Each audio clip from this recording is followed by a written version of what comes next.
Okay, today we're going to show you how to finish our Naughty and Nice Santa meter.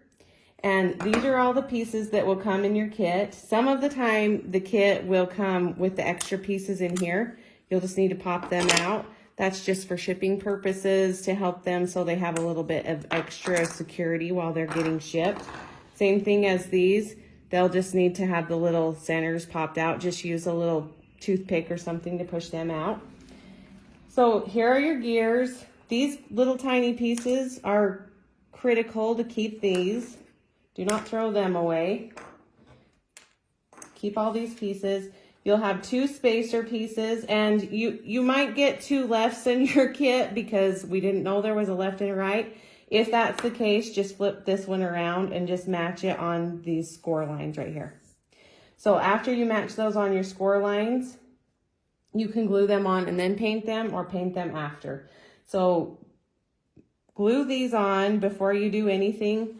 We used E6000 glue. That works really well. Sometimes you can glue it and it will run a little bit with the E6000, so make sure that you push it back to exactly where the score lines are so that your gears will work properly. After you paint, or after you glue these on, I would not recommend painting these or on the inside of here so that your gears will be able to move freely. If they're too tight, you just don't get this to move very freely. So glue these down really tight. These do not get glued down. They just sit on top of these after they're glued, and your gears are not gonna work until everything's glued on.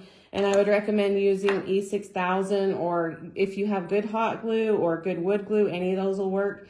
Glue these on tight, glue right here on tight, and don't glue anywhere onto your gears as they will need to move.